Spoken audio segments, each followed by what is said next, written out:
Hello everyone, माझं नाव ऐश्वर्या. तुम्हा सर्वांचं स्वागत करते माझ्या यूट्यूब चॅनलवर. तर आज आपण एक नवीन जाहिरात घेऊन आलेलो आहोत. धर्मादाय आयुक्त महाराष्ट्र राज्य मुंबई यांच्या कार्यालयाअंतर्गत धर्मादाय संघटनेच्या स्थापनेवरील गट ब अराजपत्रित व गट क संवर्गातील रिक्त पदे सरळ सेवेच्या प्रवेशाने भरण्यासाठी ही जाहिरात आली आहे. जाहिरात क्रमांक 01/2025 असा आहे. यामध्ये गट ब व गट क यातील रिक्त पदे भरण्यात येणार आहेत. अतिशय महत्त्वाची जाहिरात आहे आणि सर्वांनी आवर्जून फॉर्म भरायचं आहे. या पदाकरिता क्वालिफिकेशन आपण बघू, कुठले पदं आले आहेत ते देखील आपण बघूया. इथे बघूया, एकूण 5 पदे आलेली आहेत. गट ब च्या अंतर्गत एकूण 3 पदे आहेत आणि गट क साठी एकूण 2 पदे आहेत. गट ब जे पदे आहेत ती अराजपत्रित विधी सहाय्यकचं पद आहे. गट ब च्या अंतर्गत लघुलेखक उच्च श्रेणीचं लघुलेखकचं हे पद आहे, ज्याकरिता 2 जागा आहेत. गट ब चं अराजपत्रित लघुलेखक कनिष्ठ श्रेणीच्या, ज्यात एकूण 22 जागा आहेत. आणि गट क चे निरीक्षक यामध्ये 121 पदे आहेत. खूप मोठी जाहिरात आहे, संख्या फार मोठी आहे, 121. नेक्स्ट आहे गट क वरिष्ठ लिपिक, यासाठी 31 पदे आहेत. तर एकूण 179 पदांकरिता ही जाहिरात आलेली आहे. आणि येथे वेळापत्रक देखील दिलेलं आहे. अर्ज जे सादर करायचे आहेत ते ऑनलाईन पद्धतीने सादर करायचे आहेत. तर तुम्ही बघू शकता, तिथे तपशील दिलेलं आहे आणि कुठल्या तारखा महत्त्वाच्या आहेत ते देखील इथे बघू शकता. अर्ज सादर करावयाची कालावधी ही 11/9/2025 ते 3/10/2025 पर्यंतची आहे. ऑनलाईन पद्धतीने विहित परीक्षा भरण्यासाठी अंतिम दिनांक इथे दिलेली आहे, जे की अतिशय महत्त्वाची आहे. 3/10/2025च्या आधी तुम्हाला या फॉर्म फिलिंगचं संपूर्णपणे आटोपून घ्यायची आहे. परीक्षेचे ऑनलाईन प्रवेशपत्र उपलब्ध होण्याची दिनांक त्यांनी दिलेली नाही आहे, पण प्रवेशपत्र जे तुम्हाला उपलब्ध होतील ते 7 दिवसाआधी तुम्हाला मेल येईल किंवा मॅसेज येईल आणि तुम्हाला कळून जाईल की आपली एक्झाम जवळ आलेली आहे. 7 दिवसा पहिले ते तुम्हाला मेल करतील किंवा 7 दिवसापूर्वी ते नोटीस देतील. अशा प्रकारे आपली सगळ्यात महत्त्वाची तारीख आपल्याला लक्षात ठेवायची आहे, म्हणजे 3/10/2025 या आत आपल्याला फॉर्म भरायचा आहे. कोणीही शेवटच्या तारखेची वाट न बघता 11/9/2025 नंतर तुम्ही सुरुवात करा. 1-2 दिवस सगळ्यांना, म्हणजे थोडी सुरुवात होऊन झाल्यानंतर तुम्ही फॉर्म भरायला सुरुवात करू शकता. 11/9 नंतर कधीही तुम्ही सुरुवात करू शकता फॉर्म भरायला. इथे हेल्पलाईन नंबर देखील दिलेला आहे. तुम्ही या हेल्पलाईनचा वापर करू शकता. इन केस तुम्हाला फॉर्म भरताना कुठलीच क्वेरी झाली किंवा कुठल्या ठिकाणी काही शैक्षणिक पात्रता किंवा कुठल्याही अडचणी आल्या तरी इथे जो हेल्पलाईन नंबर दिलेला आहे त्या नंबरवर तुम्ही कॉल करू शकता. आता महत्त्वाचा विषय म्हणजे परीक्षा शुल्क, जो की अतिशय महत्त्वाचा विषय. खुल्यासाठी 1,000 रुपये आणि मागास वर्ग व अनाथ प्रवर्ग यांच्याकरिता 900 रुपये अशी परीक्षा शुल्क लागणार आहे. अर्ज जे आहेत ते ऑनलाईन पद्धतीनेच भरल्या जाणार आहेत. माजी सैनिक व दिव्यांग माजी सैनिक यांसाठी शुल्क माफ राहील. आणि जे परीक्षा फीज आपण भरून राहिलो, जे परीक्षा शुल्क आपण भरून राहिलो ते नॉन रिफंडेबल असणार आहे. इथे क्लिअरली मेन्शन केलं आहे की जे परीक्षा शुल्क आपण भरत आहोत ते नॉन रिफंडेबल असणार आहे. तर आता भरावयाची पदे आणि एकूण जागा आणि जागांचं कसं वाटप केलं आहे ते आपण इथे बघूया. पहिलं पद आहे विधी सहाय्यक, एकूण 3 पदे आहेत. आणि गट ब आहे अराजपत्रित, वेतन श्रेणी इथे वरती लिहिलेली आहे, तुम्ही बघू शकता.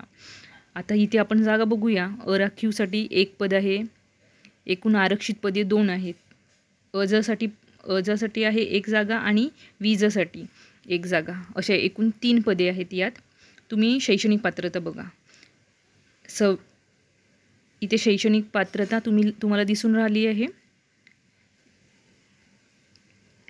3 वर्षाच्या अनुभवाची देखील इथे गरज आहे. संविधिक विद्यापीठाची विधीमधील पदवी किंवा तिच्याशी समतुल्य असल्याचे शासनाने घोषित केलेले इतर कोणतेही अर्हता.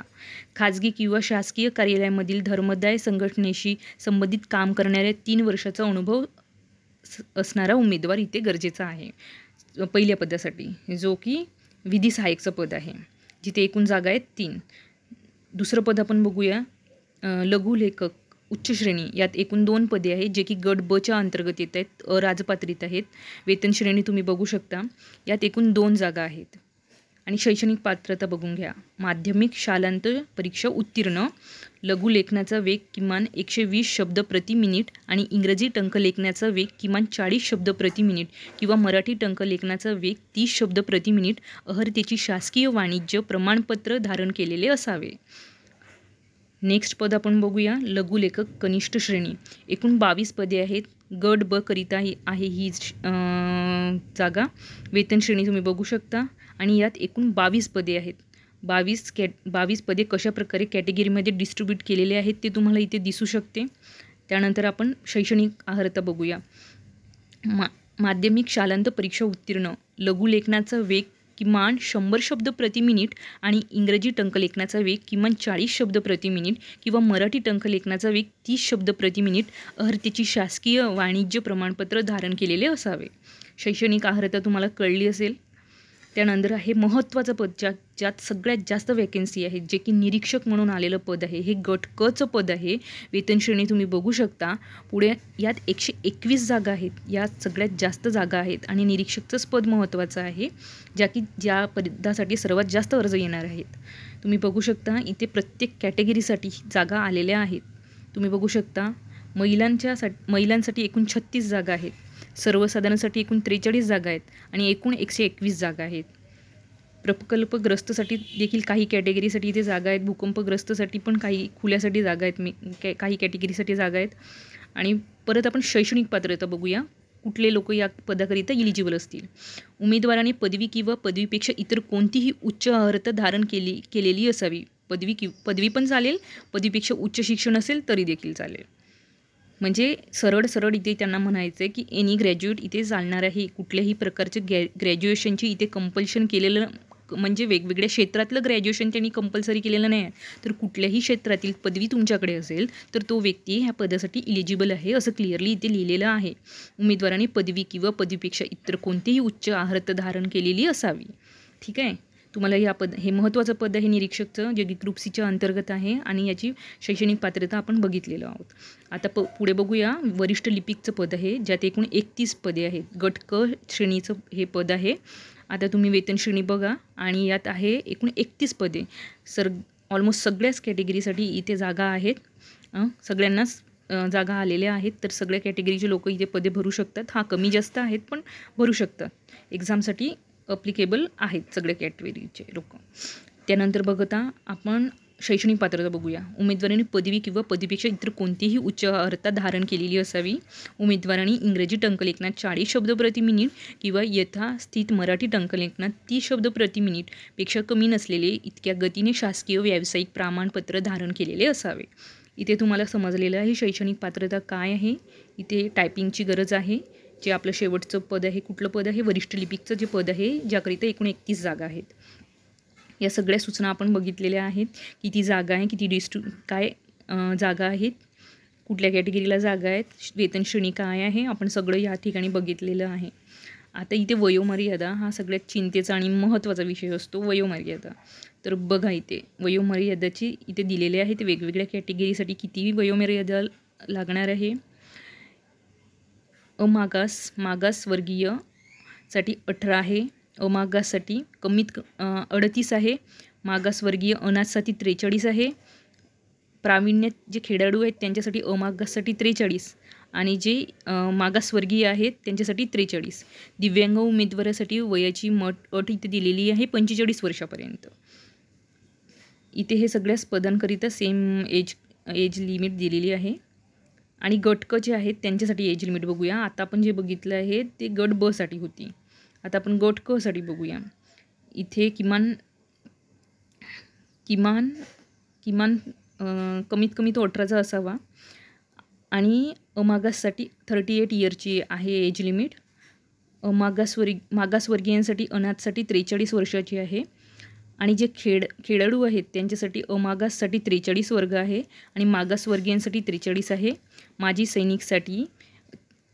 सैनिकांच्या सेवेतील कालावधी व 3 वर्षे अशी एज लिमिट आहे. आणि जे दिव्यांग उमेदवार आहेत त्यांच्यासाठी वयाचे 45 वर्षापर्यंत इथे अप्लाय करता येईल, म्हणजे 45पर्यंतची एज चालणार आहे. चला पुढे बघूया बाकीची उर्वरित नोटिफिकेशन आपण बघूया. अप्लिकेशन कसं ऑनलाईन पद्धतीनेच भरल्या जाईल हे. आणि परत एक्झाम पॅटर्न काय असणार आहे ते बघू. जे व्यक्ती दिव्यांग आहेत त्यांचं दिव्यांगांचं आरक्षणाचं इथे पेज नंबर 10वर इथे दिलेलं आहे. काय क्रायटेरिया असणार आहे. लघुलेखक कनिष्ठ, निरीक्षक प्रत्येक पदासाठी त्यांनी दिलेले आहेत. जे त्यांची रिक्वायरमेंट आहे अगदी त्याबरोबर दिलेलं आहे. आता पुढे आपण बघूया एज क्वालिफिकेशन, खेळाडूच्या आरक्षणाअंतर्गत त्यांनी सांगितलं आहे. फॉर्म कसं फिल करायचं त्या संदर्भात देखील त्यांनी सांगितलेलं आहे. परीक्षा शुल्क, कागदपत्रे स्कॅन करणे, कागदपत्र डाउनलोड करणे, कुठले कागदपत्र लागणार आहे त्या सगळ्याची डिटेल त्यांनी इथे दिलेली आहेत. फॉर्म कसं भरायचं आहे हे PDF सगळ्यांनी सर्वप्रथम वाचून घ्यायची, त्यानंतर फॉर्म भरायला सुरुवात करायची. इथे सगळे स्पेसिफिकेशन दिलेले आहेत की साईन, फोटो, काय साईज, डायमेन्शन असावेत, या सगळ्याबद्दल त्यांनी दिलेलं आहे. एक्झाम ही ऑनलाईन पद्धतीने होणार आहे. एक्झामचं पॅटर्न देखील इथे दिलेलं आहे. एक्झामचा सिलेबस जो आहे तो देखील ह्या PDFमध्ये त्यांनी परिपूर्णपणे मेन्शन केलेलं आहे. लघुलेखक, निरीक्षक या पदासाठी जे एक्झामसाठी अभ्यासक्रम आहे त्यांनी क्लिअरली मेन्शन केलेलं आहे. जसं आपण काही विषयांचं बघूया इथे, जसं की मराठी आहे, सर्वसामान्य शब्दसंग्रह, वाक्यरचना, व्याकरण, म्हणी व वाक्प्रचार यांचा अर्थ आणि उपयोग, तसेच उतरा यावरील प्रश्नांची उत्तरे, अशा प्रकारचे हे मराठीचं सिलेबस आहे. इंग्रजीमध्ये common vocabulary, sentence structure, grammar, use of idioms and phrases, their meaning and comprehension of passage इत्यादी इथे दिलेलं आहे. बुद्धिमत्ता चाचणी तुम्ही बघू शकता.